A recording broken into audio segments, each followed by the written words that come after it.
Breaking లో చూస్తున్నాం. స్థానిక ఎన్నికలపై తెలంగాణ హైకోర్టు కీలక వ్యాఖ్యలు చేసింది. పాత విధానంలో ఎన్నికలు నిర్వహించుకోవచ్చని తెలిపింది. బీసీలకు 42% రిజర్వేషన్లు కల్పిస్తూ ప్రభుత్వం జారీ చేసిన ఉత్తర్వులను నిలిపివేసినందున గడువు తీరిన స్థానిక సంస్థల ఎన్నికలు నిర్వహించడానికి పాత విధానం ప్రకారమే ఎన్నికల సంఘం ముందుకు వెళ్లవచ్చంటూ హైకోర్టు పేర్కొంది. రిజర్వేషన్స్ 50% మించొద్దని తెలిపింది. స్థానిక సంస్థల కాల పరిమితి దాటినప్పుడు రాష్ట్రం, కేంద్రపాలిత ప్రాంతాల్లో ట్రిపుల్ టెస్ట్ నిర్వహించే పరిస్థితులు లేకపోతే ఎన్నికల సంఘం ఆ దామాషా సీట్లను ఓపెన్ కేటగిరీ సీట్లుగా నోటిఫై చేసి ఎన్నికలకు వెళ్లవచ్చంటూ రాహుల్ రమేష్ వాగ్ కేసులో సుప్రీంకోర్టు 2022లో మధ్యంతర ఉత్తర్వులు జారీ చేసిందని తెలిపింది. ఇక దీని ప్రకారం చూస్తే 42% జీవోను కోర్టు నిలిపివేసినందున దామాషా సీట్లను ఓపెన్ కేటగిరీ కింద నోటిఫై చేసి స్థానిక సంస్థల ఎన్నికలపై ముందుకు వెళ్లవచ్చని స్పష్టత ఇచ్చింది.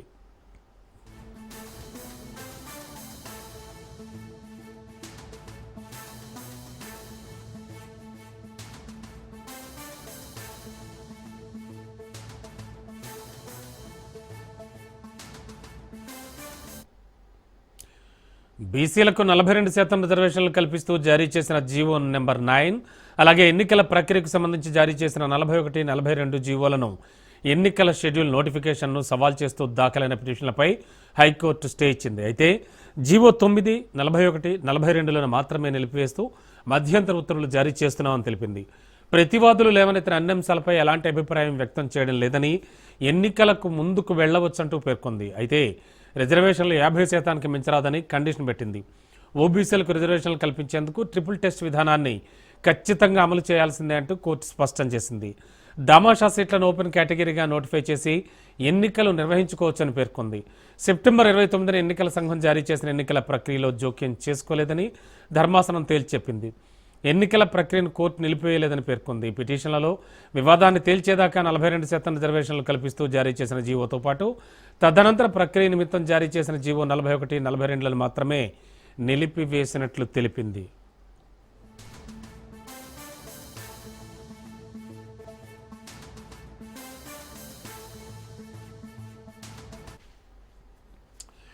ఇదిలా ఉంటే స్థానిక సంస్థల ఎన్నికల్లో బీసీలకు 42% రిజర్వేషన్ల జీవోను ఎన్నికల నోటిఫికేషన్ అమలును నిలిపివేస్తూ హైకోర్టు ఇచ్చిన స్టేపై సుప్రీంకోర్టును ఆశ్రయించాలని రాష్ట్ర ప్రభుత్వం నిర్ణయం తీసుకున్నట్లుగా తెలుస్తోంది. దీనిపై స్పెషల్ లీవ్ పిటిషన్ దాఖలు చేయాలని నిర్ణయించినట్లు సమాచారం.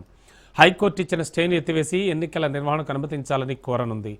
ఎన్నికల ప్రక్రియ, నామినేషన్ల స్వీకరణ కూడా ప్రారంభమైనందున ఇందులో హైకోర్టు జోక్యం సరికాదని రాష్ట్ర ప్రభుత్వం సుప్రీంకోర్టులో వాదించనుంది.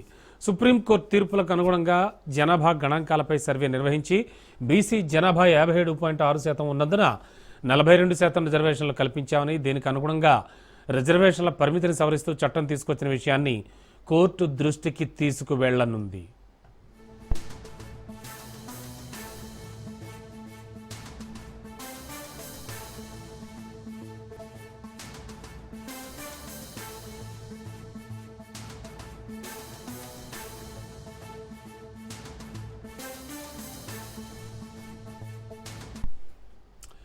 ఇక మరింత అదనపు సమాచారం అందించడానికి మా కరెస్పాండెంట్ రాజు సిద్ధంగా ఉన్నారు. రాజు, యాక్చువల్గా జరుగుతోంది ఏంటి? స్థానిక సంస్థల ఎన్నికలకు సంబంధించి ఆల్రెడీ హైకోర్టు ఇచ్చిన తీర్పు కావచ్చు, తదనంతరం ప్రభుత్వ ఆలోచన ఎలా ఉంది? రీసెంట్గా చూస్తే ప్రభుత్వం ఖచ్చితంగా సుప్రీంకోర్టుకు వెళ్లే ఆలోచనలో ఉందంటున్నారు. ఏం జరగబోతోంది? బీసీలకు సంబంధించి రాష్ట్ర ప్రభుత్వం జారీ చేసిన 42% రిజర్వేషన్లు ఏదైతే జీవో నెంబర్ 9 పై ఇప్పటికే హైకోర్టులో సవాల్ చేయడం జరిగింది. దీనికి సంబంధించి హైకోర్టులో విచారణ కూడా జరిగింది. అదేవిధంగా హైకోర్టు దీనికి సంబంధించి స్టే విధిస్తూ తాజాగా ఉత్తర్వులు కూడా జారీ చేసిన విషయం తెలిసిందే. అయితే దీనికి సంబంధించి తాజాగా హైకోర్టు ఇచ్చినటువంటి స్టే ఏదైతే ఉందో దానికి సంబంధించినటువంటి ఉత్తర్వులు అర్ధరాత్రి అందుబాటులోకి రావడం జరిగింది.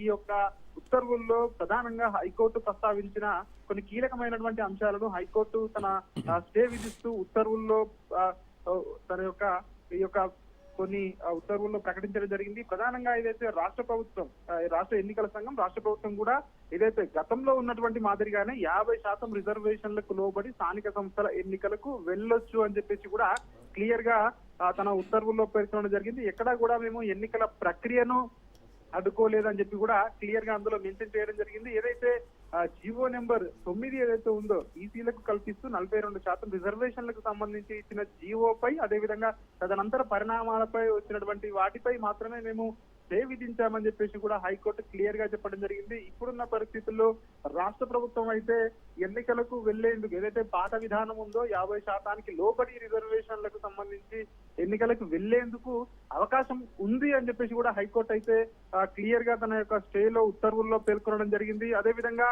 ఏదైతే బీసీలకు సంబంధించి 42% రిజర్వేషన్లు కల్పిస్తూ దానిపై మాత్రమే స్టే విధించామని చెప్పి కూడా తన యొక్క ఉత్తర్వుల్లో పేర్కొనడం జరిగింది. అదేవిధంగా ఈ 42% జీవో ఒకటి, అదేవిధంగా ఆ తర్వాత జారీ చేసినటువంటి ఆ జీవో ఏదైతే 41, 42 జీవో ఏదైతే ఉందో ఎన్నికల షెడ్యూల్ కు సంబంధించి పంచాయతీల్లో అదేవిధంగా ఇటు ఎంపీటీసీ జెడ్పీటీసీల్లో ఈసీలకు 42% రిజర్వేషన్లు కల్పిస్తూ ప్రత్యేకంగా రాష్ట్ర ప్రభుత్వం 41, 42 జీవోలను కూడా జారీ చేయడం జరిగింది.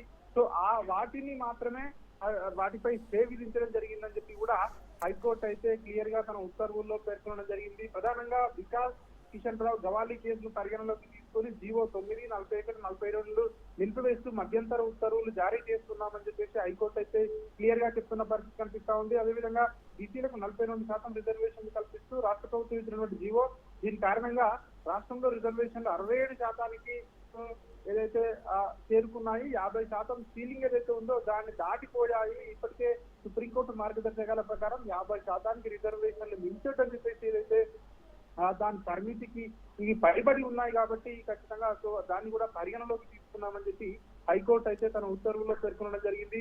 ఓబీసీలకు రిజర్వేషన్లు కల్పించే ముందు కృష్ణమూర్తి కేసులో పేర్కొన్న ట్రిపుల్ టెస్ట్ విధానాన్ని ఖచ్చితంగా అమలు చేయాలని చెప్పేసి కూడా పేర్కొనడం జరిగింది.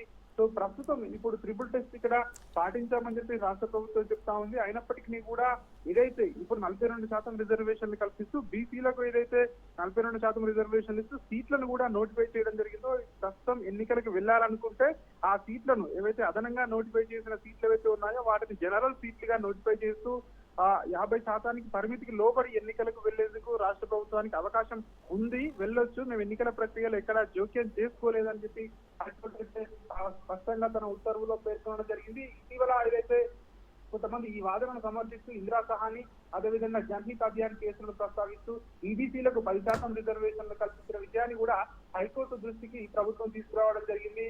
ఎంఆర్ బాలాజీ కేసులో 50% పరిమితి తప్పు కాదని చెప్పేసి వెనుకబడినటువంటి ఈశాన్య రాష్ట్రాల ప్రాంతాలకు ప్రత్యేక పరిస్థితుల్లో మినహాయింపులు ఇవ్వచ్చని చెప్పేసి సుప్రీంకోర్టు గైడ్ లైన్స్ ఉన్నాయి. సుప్రీంకోర్టు వెలువరించిన తీర్పులన్నింటినీ పరిశీలించిన తర్వాతనే రాష్ట్ర ప్రభుత్వం ముందుకు వెళ్ళిందని చెప్పేసి రాష్ట్ర ప్రభుత్వం వాదించిందని చెప్పి కూడా హైకోర్టు తన ఉత్తర్వుల్లో పేర్కొనడం జరిగింది. కానీ ఏదైతే హైకోర్టు మాత్రం ఈ జీవో 9, జీవో 41, 42 జారీ చేసే ముందు వికాస్ కిషన్ రాజు పేర్కొన్న 50% రాజు ప్రభుత్వ ఆలోచన ఖచ్చితంగా సుప్రీంకోర్టుకు వెళ్లాలని ఆలోచిస్తోంది. దీనివల్ల ఏమైనా ఉపయోగం ఉంటుందంటున్నారా స్పెషలిస్టులు, అఫ్ కోర్స్ లీగల్ కి సంబంధించిన వాళ్ళు, కానీ దీన్ని ఎలా చూడాలి? ప్రభుత్వం అయితే ప్రస్తుతం న్యాయ నిపుణులతో మన వచ్చి నుంచి కూడా న్యాయ నిపుణులతో సంప్రదింపులు జరుపుతా ఉంది. దీనికి సంబంధించి అర్ధరాత్రి దీనికి ఉత్తర్వులు కూడా రావడం జరిగింది. దీనికి సంబంధించి ఇప్పటికే ఒక లీగల్ ఒపీనియన్ కూడా లీగల్ ఎక్స్పర్ట్స్ తో కూడా రాష్ట్ర ప్రభుత్వం ఇప్పటికే మాట్లాడినట్టుగా కూడా తెలుస్తా ఉంది. ఎందుకంటే రాష్ట్ర ప్రభుత్వం ఎన్నికల్లో ఏదైతే కాంగ్రెస్ పార్టీ ఎన్నికల్లో ఇచ్చిన హామీ 42% రిజర్వేషన్లు స్థానిక సంస్థల్లో బీసీలకు ఇస్తామని చెప్పారు. ఇటీవల కూడా ముఖ్యమంత్రి మంత్రులు పదే పదే చెప్తా ఉన్నారు, ప్రభుత్వం 42% రిజర్వేషన్లతోటే స్థానిక ఎన్నికలకు వెళ్తాం తప్ప పాత విధానంతో వెళ్ళమని చెప్పి కరాఖండిగా ప్రభుత్వం చెప్తా ఉంది. కాబట్టి ప్రభుత్వం అదే స్టాండ్ పై ఉన్నట్టుగా తెలుస్తా ఉంది. ఖచ్చితంగా సుప్రీంకోర్టులో లీవ్ పిటిషన్ దాఖలు చేసే అవకాశం ఉందని చెప్పేసి కూడా ప్రభుత్వ వర్గాల నుంచి సమాచారం అందుతా ఉంది. అయితే అధికారికంగా ఇక్కడ ప్రభుత్వం ప్రకటించకపోయినప్పటికీ ప్రభుత్వం ఖచ్చితంగా దీనిపై ఆలోచన అయితే చేస్తున్నట్టుగా కూడా మనకు తెలుస్తా ఉంది. దీనికి సంబంధించి రాష్ట్ర ప్రభుత్వం సుప్రీంకోర్టును ఆశ్రయించడం ద్వారా సుప్రీంకోర్టు ఏదైతే గతంలో మార్గదర్శకాలు విడుదల చేసిందో, గతంలో ఏదైతే కొన్ని తీర్పుల్లో చెప్పడం జరిగిందో, ఏదైతే ప్రత్యేక పరిస్థితుల్లో ట్రిపుల్ టెస్ట్ విధానం అవలంబించి ప్రత్యేకంగా ఏదైతే కుల గణన చేసి ప్రత్యేకంగా డెడికేటెడ్ కమిషన్ వేసి లెక్కలు తీస్తే స్థానిక సంస్థల ఎన్నికల్లో రిజర్వేషన్లు పెంచుకున్న వెసులుబాటు రాష్ట్ర ప్రభుత్వాలకు ఉంది అనేదైతే సుప్రీంకోర్టు గతంలో తీర్పులు ఉన్నాయి. కాబట్టి దాని అనుగుణంగానే ఖచ్చితంగా అయితే రాజు ముందుకు వెళ్ళిందని వాదించే అవకాశం కనిపిస్తుంది. అయితే రాజు, అంటే హైకోర్టు చేసిన కీలక వ్యాఖ్యలు ఒకసారి మనం గమనిస్తే పాత విధానంలో మీరు ఎన్నికలు నిర్వహించుకోవచ్చు అని తెలియజేస్తోంది. దీనిపై రియాక్షన్స్ ఎలా ఉన్నాయి? ఇటు గవర్నమెంట్ కావచ్చు, బీసీ సంఘాలు కావచ్చు, దీనిపై ఏం చెప్పచ్చు? పాత విధానంలో ఎన్నికలకు వెళ్ళొచ్చని చెప్పి హైకోర్టు అయితే సుస్పష్టంగా తన ఉత్తర్వుల్లో పేర్కొనడం జరిగింది. కానీ పాత విధానంలో వెళ్ళడానికి ఇటు ప్రభుత్వం కూడా ముందుకు వెళ్లే ఆలోచనలో ఉన్నట్టుగా మనకైతే ఆలోచనలో లేదు అని తెలుస్తా ఉంది. ఒకవైపు బీసీ సంఘాల నుంచి పెద్ద ఎత్తున విమర్శలు వచ్చే అవకాశం అయితే కనిపిస్తా ఉంది. ఎందుకంటే మనం చూసాము స్టే ఏదైతే వచ్చిన మరుక్షణమే హైకోర్టు వద్ద పెద్ద హైడ్రామా చోటు చేసుకుంది. రాష్ట్ర వ్యాప్తంగా కూడా బీసీలు పెద్ద ఎత్తున ఉద్యమం చేసే అవకాశం కూడా కనిపిస్తా ఉంది. ఇప్పటికే ఇటు బీసీ సంఘాలు ఈ నెల 14వ తేదీన బంద్ కాల్ చేశామని చెప్పి ఒకవైపు చెప్తున్నటువంటి పరిస్థితి కనిపిస్తా ఉంది. బంద్ను ప్రకటించడం జరిగింది. మరొక వైపు ఎట్టి పరిస్థితుల్లోనూ రాష్ట్ర ప్రభుత్వము ఇటు ఇతర రాజకీయ పార్టీలన్నీ కలిసి వచ్చి బీసీలకు న్యాయం చేయాలి. ఎందుకంటే నోటికాడికి వచ్చినటువంటి ముద్దను లాగేసే ప్రయత్నం చేయడం మంచిది కాదని చెప్పి బీసీ సంఘాలు పెద్ద ఎత్తున ఇప్పటికే రాష్ట్ర వ్యాప్తంగా ఉద్యమానికి శ్రీకారం చుట్టబోతా ఉన్నాయని తెలుస్తా ఉంది. ఇటు రాజకీయ పార్టీలు కూడా ఏ పార్టీ కూడా బీసీల రిజర్వేషన్లు వ్యతిరేకించడం లేదు. అన్ని పార్టీలు కూడా మద్దతు ఇచ్చాయి. గతంలో అసెంబ్లీలో కూడా అన్ని పార్టీలు ఏకగ్రీవ తీర్మానానికి ఆమోదం తెలిపాయి. కాబట్టి సో ఖచ్చితంగా ఈ 42% రిజర్వేషన్లతోటే ముందుకు వెళ్లే ఆలోచనలో ప్రభుత్వం అయితే ఉంది. ఒకవేళ లేట్ అయినా సరే ఖచ్చితంగా సుప్రీంకోర్టు అయినా ఆశ్రయించాలని ప్రభుత్వం అయితే పట్టుదలతో ఉన్నట్టుగా కూడా మనకైతే తెలుస్తా ఉంది. సో దీనికి సంబంధించి పాత విధానంతో ఎన్నికలకు వెళ్లే ఆలోచనలో ప్రభుత్వం అయితే ఇప్పుడున్న పరిస్థితుల్లో అట్లాంటి ఆలోచన చేసే అవకాశమే లేదు అని చెప్పేసి కూడా ఎక్స్పర్ట్ చెప్తున్నటువంటి మాట. Ramana. Okay, thank you Raju.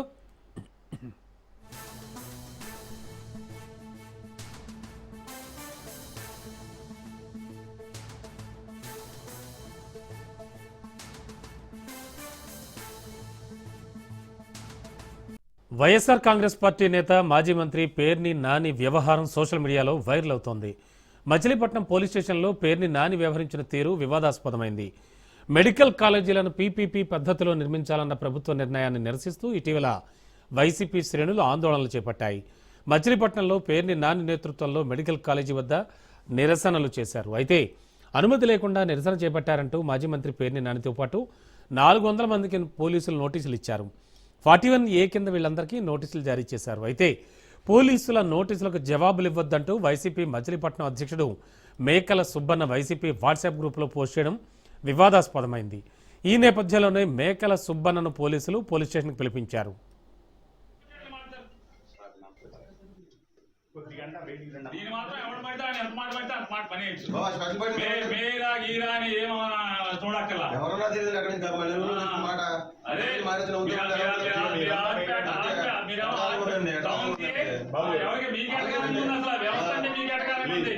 Police వ్యవస్థ అంటే అధికారంగా ఉంది.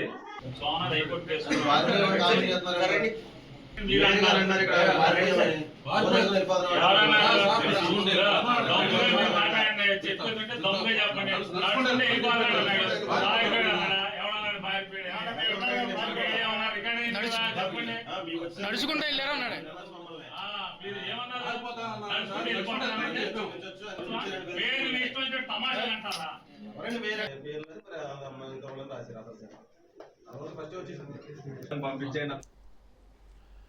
అయితే మేకల సుబ్బన్నను పోలీస్ స్టేషన్కి పిలిపించిన విషయం తెలుసుకున్న మాజీ మంత్రి పేర్ని నాని కార్యకర్తలతో కలిసి స్టేషన్కు వెళ్లారు. ఈ క్రమంలోనే ఆర్పేట సీఐతో పేర్ని నాని వాగ్వాదానికి దిగారు. వైసీపీ కార్యకర్తలను పోలీస్ స్టేషన్కి ఎందుకు పిలుస్తున్నారంటూ మండిపడ్డారు ఆయన. ఈ క్రమంలోనే పేర్ని నాని పోలీసులతో దురుసుగా ప్రవర్తించడం వివాదాస్పదమైంది.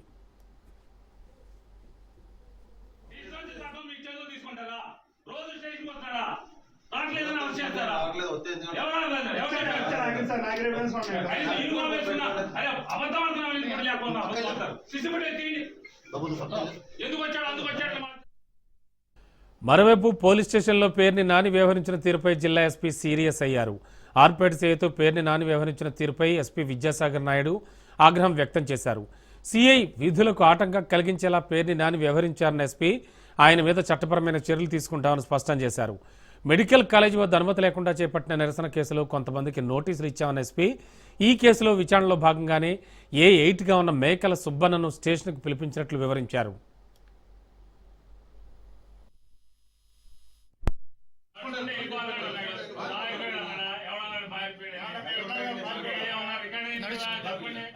నడుచుకుంటూ వెళ్ళారు అన్నాడు.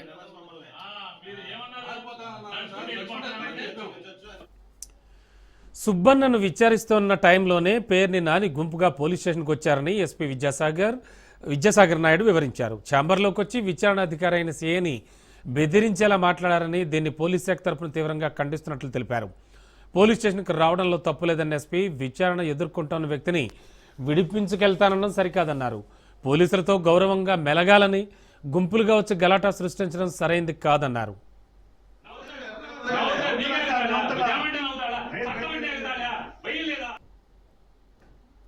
మాజీ మంత్రి గారు మరియు కొంతమంది గ్రూప్ కలిసి పోలీస్ స్టేషన్కి రావడం, దాంట్లో భాగంగా మా మచిలీపట్నం టౌన్ పిఎస్లో ఆర్పేట సిఏ గారు ఉన్నారు, అక్కడ వారి మీద దురుసుగా మాట్లాడటం, బెదిరించే దూరంలో మా పోలీస్ సిబ్బంది మీద మాట్లాడటం జరిగింది.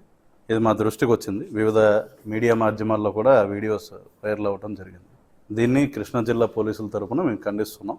ముఖ్యంగా ఏంటంటే not only this press meet is not intended for any specific person or party. సందర్భం ఎరైజ్ అయింది కాబట్టి we wanted to pass A respectful message to everyone. విధి నిర్వహణలో భాగంగా పోలీసులను గనక అగౌరవపరుస్తూ, తోలనాడుతూ, బెదిరించే దూరంలో మాట్లాడటం చేస్తే irrespective of any party or any affiliation or any person we will take very stringent action. చట్టపరంగా ఖచ్చితంగా వారి మీద చర్యలు తీసుకోబడతాయి. పోలీసుల విధులను ఆటంకం కలిగిస్తే మేము ఎట్టి పరిస్థితుల్లో ఉపేక్షించే పరిస్థితి లేదు. మాజీ మంత్రి ఇక పోలీసులు అక్రమ కేసులు పెట్టారని పేర్ని నాని ఆరోపిస్తున్నారు. సెక్షన్ 30 అమల్లో ఉండడంతో కేసులు పెట్టామని చెప్తున్నారన్నారు. 365 రోజులు సెక్షన్ 30 పెడుతూ ఉంటే ప్రజల గొంతు వినిపించకూడదా అంటూ పేర్ని నాని ప్రశ్నించారు. ఏపీలో టీడీపీ అధికారంలోకి వచ్చిన తర్వాత నుంచి రాష్ట్రమంతా సెక్షన్ 30 అమలు చేయడం వింతగా ఉందన్నారు. నోటీసులు అందుకున్న వాళ్లంతా పోలీస్ స్టేషన్కి వెళ్లి వివరాలు ఇచ్చారని, అయినా కూడా సుబ్బన్నను మాట్లాడాలని పిలిపించి అరెస్ట్ చేశారన్నారు. ఇంట్లో పెళ్లుందన్న వినిపించుకోవడం లేదంటూ పేర్ని నాని ఆరోపించారు. తమ పార్టీ పట్టణ అధ్యక్షుడిని అరెస్ట్ చేస్తే ప్రశ్నించకూడదా అంటూ మండిపడ్డారు. అలాగే వైసీపీ వాట్సాప్ గ్రూపులను హ్యాక్ చేశారని పేర్ని నాని ఆరోపించారు.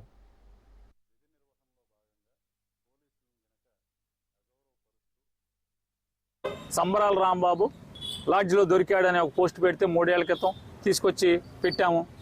పెడితే 10 రోజులు రిమాండ్లో ఉన్నాడు. తెలీదా పోలీస్ అంటే ఎట్టా ఉండతో? ఒక సోషల్ మీడియాలో 3 సంవత్సరాల క్రితం సంబరాల రాంబాబు లాడ్జ్లో దొరికాడు పోలీసులకి అని చెప్పని 3 ఏళ్ల క్రితం ఒక పోస్ట్ పెడితే ఆ పోస్టును ఆధారం చేసుకుని కేసు పెట్టి 10 రోజులు రిమాండ్లో పెట్టాం. పోలీసు ఎట్లా ఉంటుందో తెలీదా మీకు? అదొకటే కాదు, సిబిఐ ఎంక్వైరీ చేయమని చెప్పింది కోర్టులు. అది కూడా తెలుసుకోమని చెప్పాం. సిబిఐ ఎంక్వైరీ చేయమంది పోలీసుల్ని, సిబిఐ పోలీసుల మీద అది కూడా తెలుసుకోండి. ఎంతోమందిని వదిలేయమని చెప్పింది, అది కూడా తెలుసుకోండి. మీకు అంత ధైర్యం ఉన్న జడ్జి ఉంటే వదిలించుకోండి, తెచ్చుకోండి, బెయిల్ తెచ్చుకోండి. తెచ్చుకుంటాం ఖచ్చితంగా. అంత ధైర్యం ఉన్న జడ్జిలే ఉంటారని మేము కూడా అనుకుంటాం. తెచ్చుకుంటాం. తెచ్చుకోక ఏం చేస్తాం? జడ్జిలనే వెళ్ళి కాళ్ళ మీద అక్కడే మా ప్లేటర్లు పెట్టుకుంటాం, వాస్తవాలు చెప్తాం. సీసీ ఫుటేజ్ తీయండి, ఏం చేయాలి చూడండి, ఏం జరిగిందో చూడండి. సెప్టెంబర్ 20-21 నోటీస్ ఇచ్చిన కానించి వాళ్ళ దాకా ఎన్నిసార్లు వచ్చి ఉంటాడు? 4 సార్లు 5 సార్లు స్టేషన్కి వచ్చి వెళ్ళాడు. కాల్ డేటాలు తీసుకోండి కావాలంటే, సబ్ ఇన్స్పెక్టర్లు, స్టేషన్ రైటర్లు, కానిస్టేబుల్స్, మా టౌన్ ప్రెసిడెంట్ వెళ్ళి చూసుకోండి. ఎన్ని కోర్టుకు చెప్పుకుంటాం.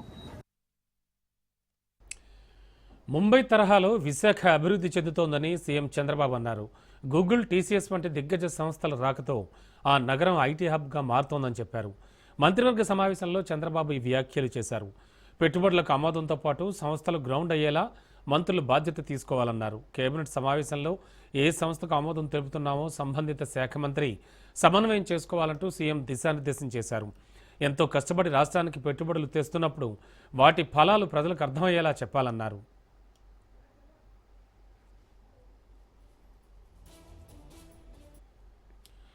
ఇక వైజాగ్ స్టీల్ ప్లాంట్కు చాలా చేశామని సీఎం చంద్రబాబు తెలిపారు. అందుకే దాన్ని మూత పడకుండా చేయగలిగామని చెప్పారు. స్టీల్ ప్లాంట్ను నష్టాల నుంచి బయటకు తీసుకురాగలిగామని పేర్కొన్నారు. వైజాగ్కు railway zone, Google data centre ప్రాజెక్టులను తీసుకొచ్చామని పేర్కొన్నారు. ఇవన్నీ ప్రజల్లోకి తీసుకెళ్లాలని మంత్రులకు సీఎం చంద్రబాబు సూచించారు.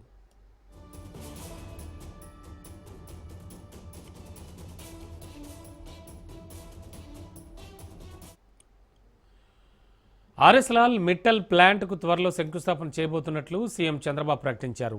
విశాఖను ముంబై తరహాలో అభివృద్ధి చేస్తామని పేర్కొన్నారు. 2028 నాటికి వైజాగ్ దేశంలో ఒక ప్రత్యేక సిటీగా ఉండబోతోందని చంద్రబాబు ఆశాభావం వ్యక్తం చేశారు. ఐటీ రంగంలో లక్షలాది ఉద్యోగాలు రాబోతున్నాయని పేర్కొన్నారు. వెస్ట్లో ముంబై తరహాలో, ఈస్ట్లో విశాఖ అభివృద్ధి చెందుతోందన్నారు. ప్రస్తుతం వర్క్ ఫ్రం హోంలో 4,70,000 మంది ఆంధ్రాలో పనిచేస్తున్నారని తెలిపారు. దీన్ని 10 లక్షలకు పెంచాలని అధికారులకు చెప్పినట్లు చంద్రబాబు స్పష్టం చేశారు. కల్తీ మద్యం కేసులో A1 జనార్దన్ రావు అరెస్ట్ అయ్యారు. గన్నవరం ఎయిర్పోర్ట్లో పోలీసులు ఆయన్ను అదుపులోకి తీసుకున్నారు. సౌత్ ఆఫ్రికా నుంచి గన్నవరం వచ్చారు జనార్దన్ రావు. పక్కా సమాచారంతో జనార్దన్ రావును అదుపులోకి తీసుకున్నారు పోలీసులు. నకిలీ మద్యం కేసుకు సంబంధించి ఆయన అధికారులు విచారిస్తారు. అయితే తను కావాలనే మద్యం కేసులు ఇరికించారని, నకిలీ మద్యం కేసుతో తనకు ఎలాంటి సంబంధం లేదన్నారు జనార్దన్ రావు.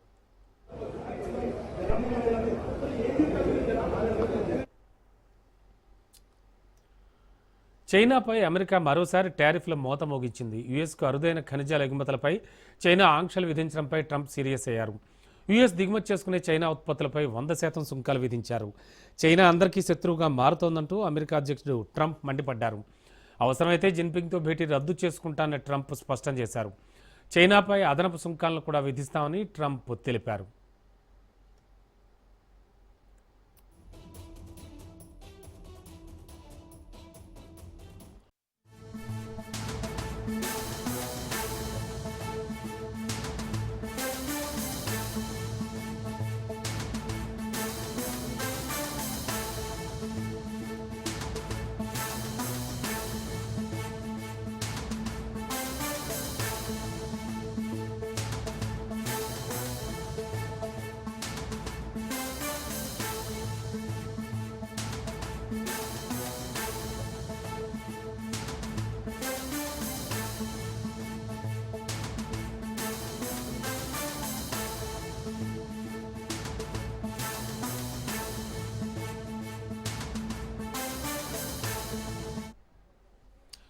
బ్రేకింగ్లో చూస్తున్నాం. ఢిల్లీకి తెలంగాణ బీజేపీ చీఫ్ రామచంద్రరావు వెళ్లారు.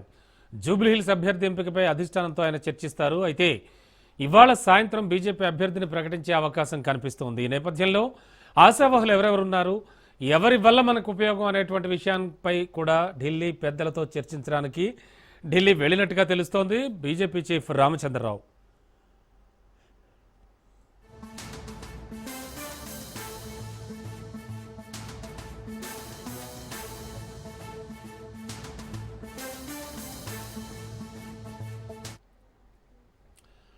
బ్రేకింగ్లో చూస్తున్నాం. ఢిల్లీకి తెలంగాణ బీజేపీ చీఫ్ రామచంద్రరావు వెళ్లారు. జూబ్లీహిల్స్ అభ్యర్థి ఎంపికపై అధిష్టానంతో చర్చించనున్నారాయన. ఇక ఈ నేపథ్యంలో ఇవాళ సాయంత్రం బీజేపీ అభ్యర్థిని ప్రకటించేటువంటి అవకాశం ఉంది.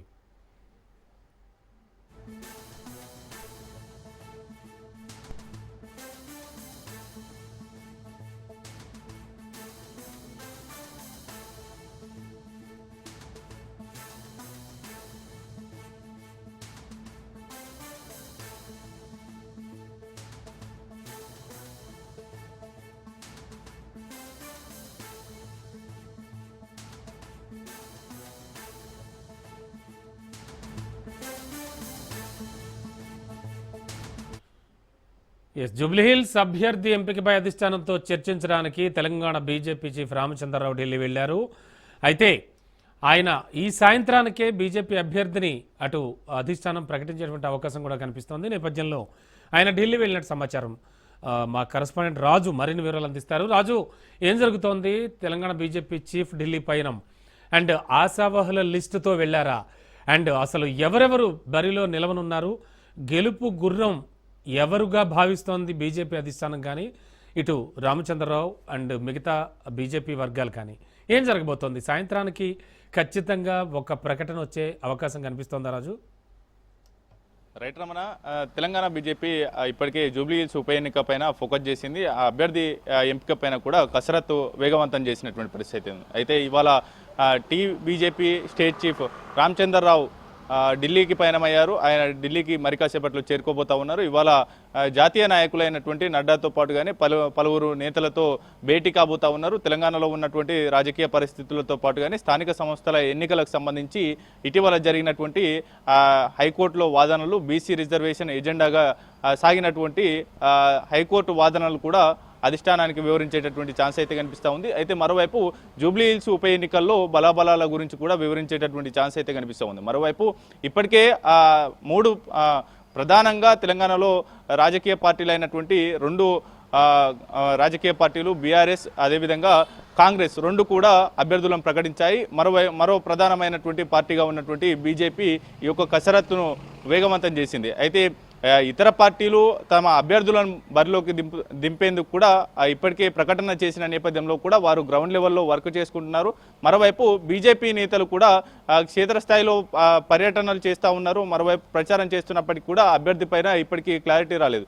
అయితే ఇటీవల త్రిసభ్య కమిటీని నియమించింది టీబీజేపీ రాష్ట్ర నాయకత్వం. అందులో ప్రధానంగా బీజేపీలో జూబ్లీహిల్స్ ఉప ఎన్నిక టికెట్ ఆశిస్తున్నటువంటి నేతలకు సంబంధించినటువంటి లిస్టును కూడా రెడీ చేసింది. అందులో ఆశావాహులకు సంబంధించి ఆ జూబ్లీహిల్స్ నియోజకవర్గంలో ఉన్నటువంటి ముఖ్య నేతలు, మరోవైపు క్యాడర్ యొక్క అభిప్రాయాలు, సూచనలు కూడా తీసుకున్నటువంటి పరిస్థితి అయితే ఉంది. ఆ తర్వాత Telangana state BJP election management committee కూడా ముఖ్య నేతలు భేటీ అయి అందులో అభ్యర్థులు ఆ యొక్క త్రిసభ్య కమిటీ ఇచ్చినటువంటి నివేదిక పైన కూడా చర్చించడం జరిగింది. ఎవరికిస్తే పార్టీ మెరుగైనటువంటి ఓటు బ్యాంకు సొంతం చేసుకుంటుంది అనేటటువంటి అంశానికి సంబంధించి, మెరుగైనటువంటి ఫలితాలు సాధిస్తుంది అనేటటువంటి అంశానికి సంబంధించి చర్చ జరిగింది. ప్రధానంగా 3 పేర్లతో ఈ యొక్క నివేదికను రాష్ట్ర నాయకత్వానికి త్రిసభ్య కమిటీ ఇచ్చింది. ఈ యొక్క నివేదికనే అధిష్టానానికి అందజేయబోతా ఉన్నారు టీబీజేపీ స్టేట్ చీఫ్ రామచంద్రరావు.